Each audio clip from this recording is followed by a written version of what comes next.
আমি অল্প কিছু টিপস বলবো, ঠিক আছে, যার ফলে কিন্তু তোমার স্পিডটা বাড়বে। বুঝতে পারছো? স্পিডটা বাড়লে কিন্তু তোমার অনেকটা পরিমাণ তুমি এগিয়ে গেলে। আইবিএস আরআরবির নোটিফিকেশান চলে এসছে, এরপরেই হয়তো তোমরা মক দেওয়া শুরু করেছো, ঠিক আছে। এই মক দেওয়ার সময়গুলোতে আমি নিজেই দেখেছি এই বিষয়গুলো খুব ভালোভাবে, যে একটা প্রথমের দিকটাতে মানে প্রথম কিছুদিন যখন মক দেওয়াটা তুমি শুরু করছো, তখন তুমি দেখবে যে তোমার স্কোরটা মানে আউট অফ 40-তে, আমি যদি কোয়ান্টের কথাই বলছি, এই ভিডিওটা মূলত কোয়ান্টের জন্যই হচ্ছে, তো দেখবে যে স্কোরটা তোমার 22, 24, 25 এরকম জায়গায় গিয়ে তুমি আটকে যাচ্ছ, তার বেশি কিন্তু অ্যাটেম্প করতে পারছো না, ঠিক আছে। এবং কিছু কিছু মকে হয়তো 2-4 নাম্বার যদি বেশি অ্যাটেম্প করে ফেলো, সেখানে দেখা যাচ্ছে 2-1টা নাম্বার কিন্তু ভুল, 2-1টা কোশ্চেন ভুল হওয়ার ফলে তুমি আবার কিন্তু আবার পিছিয়ে পড়ছো। তো আমি বলবো যে আরআরবির যে পরীক্ষা হোক, পিও হোক, ক্লার্ক হোক, সেই দুটো পরীক্ষার প্রিলিমিনারি পাস করার দুটো মেন পয়েন্ট থাকে। 1 নাম্বার মানে আমি দুটো মেন শর্ত, আমি যদি পাস করার জন্য কী কী শর্ত প্রয়োজন যে 1-2 করে লেখা যায়, তাহলে প্রথম নাম্বারই আসবে অ্যাকিউরেসি, 2 হচ্ছে স্পিড, ঠিক আছে। অ্যাকিউরেসিটা যে কত বড় ইম্পর্ট্যান্ট একটা জিনিস না, মানে আমি নিজে একটা এক্সাম্পল দিয়ে বলছি। আমি যখন পরীক্ষা দিয়েছিলাম একবার, সে সময় আমি অ্যাটেম্প করেছিলাম প্রায়, পিওর কথা বলছি, 54-55 মতো অ্যাটেম্প করেছি, ঠিক আছে। 54 অ্যাটেম্প করেছিলাম, 54 অ্যাটেম্প করেছিলাম।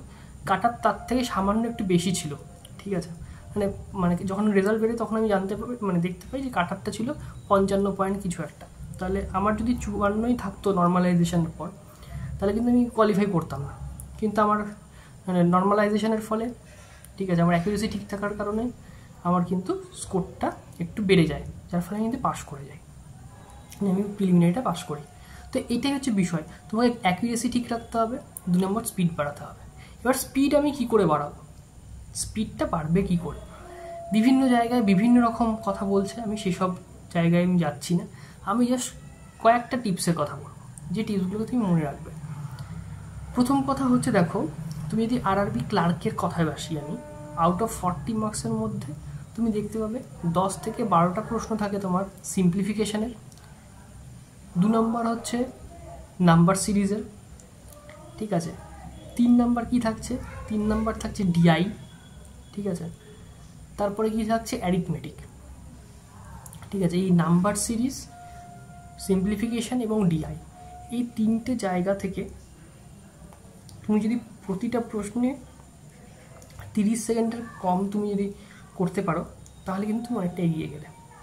তার প্রশ্ন হচ্ছে যে আমি সিম্পলিফিকেশানে এত স্পিডে করব কি করে, ক্যালকুলেশনের স্পিডটা বাড়াবো কী করে, তাহলে আমার কি করতে হবে। প্রথম কথা হচ্ছে, আমি বারবার বলেছি যে টেবিল, মাল্টিপ্লিকেশান টেবিল যেটা থাকে, আমরা ছোটোবেলায় যেটাকে আমরা নামতা বলি, ঠিক আছে, আমরা পড়ে এসেছি, সেই রকমভাবে আমরা 20x20 এই অবধি পড়ব, বা তোমার যদি আরও বেশি পড়তে ইচ্ছা করে 30x30 পড়তে পারো, কোনো অসুবিধা নেই, ঠিক আছে। এই নামতার টেবিলটা পুরো মুখস্থ থাকবে, ঠিক আছে, যাতে আমি চোখে দেখলেই আমি বলে দিতে পারি সাথে সাথে, ঠিক আছে, যে কত অ্যান্সার হবে, ঠিক আছে। মানে 12-18 216 গুণ করলে 216 হয়, এই ক্যালকুলেশনটা যেন আমার যেন মগজে ঢুকে থাকে, ঠিক আছে। বা 13-17 221 হয়, এই বিষয়টা যেন তার মগজে ঢুকে থাকে, সেটার জন্য যেন নতুন করে ভাবতে না হয় বা খাতা কলম ইউজ করে গুণ করতে না হয়, ঠিক আছে। এই রকম লেভেলের মুখস্থ রাখতে হবে।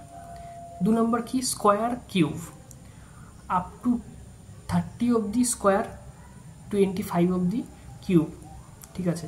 মানে 9-এর স্কোয়ার বা 12-এর স্কোয়ার কত, এইভাবে 30 অবধি স্কোয়ার মনে রাখতে হবে এবং 25 অবধি কিউব মনে রাখতে হবে, ঠিক আছে।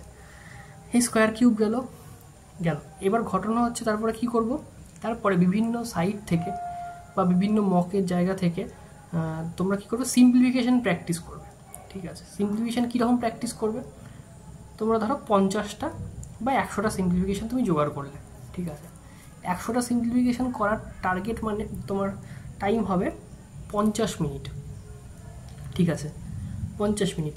বা তোমার যদি আরও কম করতে ইচ্ছা হয় তাহলে তুমি 50টা সিম্পলিফিকেশান তুমি সিলেক্ট করো, ঠিক আছে, এবং তার জন্য টাইম দাও 25 মিনিট, মানে পার সিম্পলিফিকেশান কোশ্চেন হবে 30 সেকেন্ড করে, ঠিক আছে। প্রথম দিন সিম্পলিফিকেশান করতে যাবে, আমি বলে দিচ্ছি 25 মিনিটে তোমার হয়তো 26টা বা 27টা হবে, তার মানে প্রতিটা সিম্পলিফিকেশানের জন্য 1 মিনিটে সামান্য একটু বেশি করে লাগছে সময়, ঠিক আছে। পরের দিন দেখবে 27টায় বেড়ে 30 হবে, ঠিক আছে। এরকমভাবে তুমি যদি টানা 1 সপ্তাহ প্র্যাকটিস করতে পারো, 1 সপ্তাহ 7 দিন যদি তুমি প্র্যাকটিস করতে পারো, তাহলে তুমি দেখবে অটোমেটিক্যালি তোমার সিম্পলিফিকেশন স্পিড বেড়ে যাবে, ঠিক আছে। বেশি সময় ইনভেস্ট করতে হলে 25 মিনিটস তোমাকে সিম্পলিফিকেশনের জন্য ডেইলি মানে রাখতে হবে। এবং তার আগের কাজগুলো কি, তার আগে কিন্তু ওই টেবিলটা, ওই স্কোয়ার কিউব সমস্ত কিছু কিন্তু মুখস্থ করতে হবে। তাহলে স্কোয়ার কিউব টেবিল মুখস্থ হলো আর সিম্পলিফিকেশনের টাইমিং অ্যালট হলো। তারপরে কি সেমভাবে তোমার হচ্ছে নাম্বার সিরিজও সেরকমভাবে জোগাড় করবে। নাম্বার সিরিজের ক্ষেত্রে আমি বলবো নাম্বার সিরিজের কিছু প্যাটার্ন থাকে, যে প্যাটার্নগুলো না মাথায় বারবার করে ঘুরতে থাকলে অটোমেটিক্যালি কিন্তু নাম্বার সিরিজগুলো সলভ হয়, ঠিক আছে। নাম্বার সিরিজ আর রং নাম্বার সিরিজের কিন্তু কিছু প্যাটার্ন আছে স্পেসিফিক, ঠিক আছে। সেই প্যাটার্নগুলোকে তোমায় চিনতে হবে, তোমাকে সেই প্যাটার্নগুলোকে ধরতে হবে, ঠিক আছে, তাহলে কিন্তু তোমার সেটা হয়ে যাবে। নাম্বার সিরিজ ঠিক সেইভাবে টাইম দিয়ে তুমি 30 সেকেন্ড করে টাইম নিয়ে তুমি যদি 30টা নাম্বার সিরিজ তুমি নিলে তাহলে 15 মিনিট টাইম দিলে, ঠিক আছে।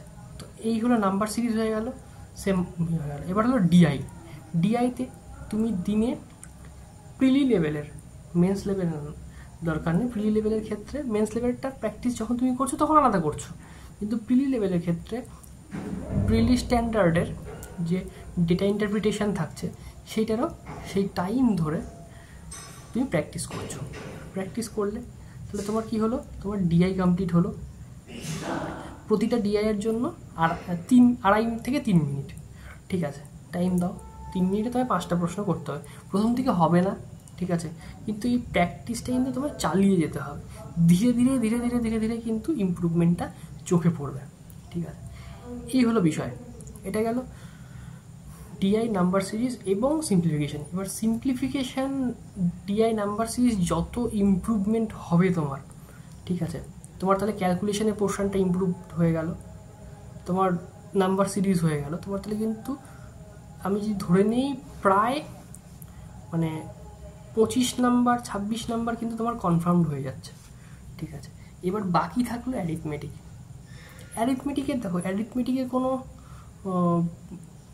কিছু শর্টকাট কিছু নেই। শর্টকাট বলছে শর্টকাট ট্রিক্স থাকছে অঙ্কের ক্ষেত্রে, সেটা আমি বলতে পারবো, কিন্তু অ্যারিথমেটিকে আমি এভাবে বলতে পারবো না যে রাতারাতি এটা কিন্তু ইমপ্রুভ হয়ে যাবে। অ্যারিথমেটিকের চ্যাপ্টার ওয়াইজ যদি তোমার কনসেপ্ট না থাকে তাহলে তোমার সেটা ইমপ্রুভ করা সম্ভব নয়। তাহলে সেই চ্যাপ্টার ওয়াইজ কনসেপ্টটা কখন তৈরি হবে, যখন তোমার চ্যাপ্টার ওয়াইজ বিষয়গুলো ক্লিয়ার থাকবে, তোমার পড়া হবে চ্যাপ্টারগুলোর। ধরো প্রফিট অ্যান্ড লস, এখানে তো আমার কিছু নতুন করে কিছু করার নেই, আমাকে প্রফিট অ্যান্ড লস সম্পর্কে আমায় জানতে হবে, সেইখানকার যে চিন্তাভাবনা সেটাকে আমাকে জানতে হবে, তবেই তো আমি করতে পারবো প্রফিট অ্যান্ড লস। তাহলে প্রফিট অ্যান্ড লসের ক্ষেত্রে বা অ্যারিথমেটিকের বিভিন্ন চ্যাপ্টারগুলো সম্পর্কে আগে বেসিকটা ক্লিয়ার রাখতে হবে। বেসিক ক্লিয়ার রাখার পরে তোমায় কিন্তু ওই রকমভাবেই মিক্সড অ্যারিথমেটিক প্র্যাকটিস করতে হবে। মানে ধরো মিক্সড অ্যারিথমেটিক মানে কি, তুমি ধরো একটা কথা বলছি, তোমার অ্যারিথমেটিকের সমস্ত চ্যাপ্টারগুলোর বেসিক কমপ্লিট, ঠিক আছে, তোমার ধারণা কমপ্লিট, ঠিক আছে, বেসিক কনসেপ্ট তোমার তৈরি হয়ে গেছে। তাহলে এদের একটা মিক্সড কোশ্চেন যেরকম আমরা পরীক্ষার হলে পাই, ধরো যেখানে টাইম অ্যান্ড ডিস্টেন্স থাকবে, টাইম অ্যান্ড ওয়ার্ক থাকবে, তারপরে ধরো প্রফিট অ্যান্ড লস থাকছে, ঠিক আছে, এরকম সমস্ত কিছু নিয়ে যে পেপার, যেরকম অ্যাকচুয়াল পেপার তৈরি হচ্ছে সেই রকম কোশ্চেন তোমায় সার্চ করতে হবে। তুমি গুগলে গিয়ে সার্চ করলে প্রচুর প্রশ্ন পাবে এরকম, ঠিক আছে, ধরে নিয়ে সেভাবে তোমায় টাইমার দিয়ে, সেখানেও কিন্তু টাইমার অ্যাপ্লাই করতে হবে। 30 মিনিট আর কোশ্চেনের জন্য 30 মিনিট, 30 সেকেন্ড বা 32 সেকেন্ড 35 সেকেন্ড হিসাব করে নিয়ে তোমার যদি 10টা প্রশ্ন থাকে, 10টা প্রশ্নের জন্য ধরো 5 মিনিট টাইম দিলে, বা 20টা প্রশ্ন থাকলো, 20টা প্রশ্নের জন্য 10 মিনিট টাইম দিলে, দিয়ে তোমায় কিন্তু সলভ করতে হবে। টাইমারটা কিন্তু আমি প্রতিটা ভিডিওতে বারবার করেই বলি যে টাইমারটা কিন্তু খুব ইম্পর্ট্যান্ট। টাইমার দিয়ে যদি প্র্যাকটিস না করো তাহলে কোনো বিষয়ের কিন্তু স্পিড উঠবে না। স্পিড তোলার একমাত্র বিষয় হচ্ছে টাইমার। টাইমার থাকলে তোমার মাথায় প্রেশার থাকবে, মাথায় প্রেশার থাকলে তোমার মাইন্ড তোমার বুঝবে যে আমাকে টাইমের মধ্যে করতে হবে, টাইমের মধ্যে ভাবতে হবে, তখনই তাড়াতাড়ি ভাবনা চিন্তা করার তাড়াতাড়ি বিষয়টা সেটা তৈরি হবে।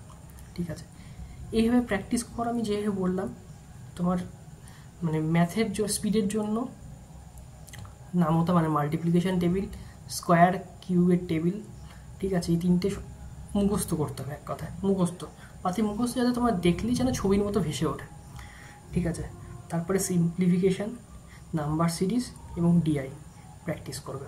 ঠিক আছে, ধরে ধরে। ঠিক আছে, আর যদি তোমার কোয়াড্রেটিক ইকুয়েশনের ক্ষেত্রেও একই রকমভাবে প্র্যাকটিস করতে হবে। ঠিক আছে, number series, DI, simplification, quadratic equation, এগুলো পরপর একটা সেটের মধ্যেই থাকবে, আর থাকবে অ্যারিথমেটিক। ঠিক আছে, এইভাবে প্র্যাকটিস করো 7 দিন, প্র্যাকটিস করো 7 দিন পরে আমায় জানা হয় যে কতটা কী স্পিড হলো। ঠিক আছে, তো আজকে এই ভিডিওটা এই পর্যন্তই। দেখা হচ্ছে নেক্সট ভিডিওতে। ভিডিও ভালো লাগলে একটা লাইক করে দিও, ভিডিওর কমেন্ট বক্সে কমেন্ট করো কীরকম প্রিপারেশন চলছে না চলছে, আর যদি মনে হয় তো বন্ধুদের সাথে শেয়ার করতে পারো। তো এই হলো আজকের ভিডিও, চলো দেখা হচ্ছে নেক্সট ভিডিওতে।